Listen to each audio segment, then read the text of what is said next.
Hello everyone. In today's video, I'm going to walk you through how to create a reset form using a shortcode with CubeWP. First, log into your WordPress admin dashboard.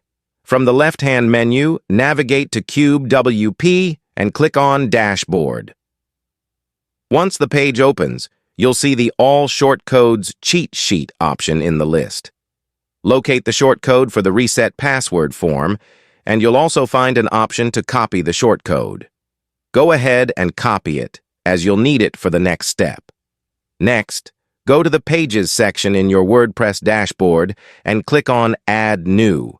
Create a new page and give it a title such as Reset Password Form.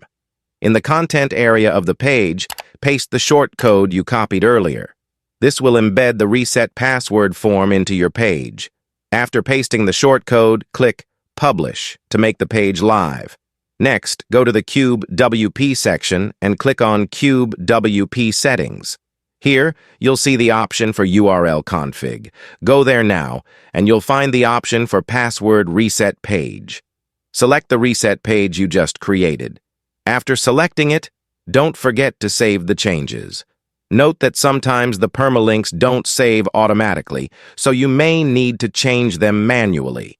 To do that, navigate to Settings Greater than Permalinks under the WordPress dashboard. Click on it and save the permalinks. After that, you'll see the reset form on your site. Congratulations! You've successfully created a reset password form using CubeWP and added it to your site. I hope this video was helpful. Thanks for watching, and don't forget to like and subscribe for more helpful tutorials.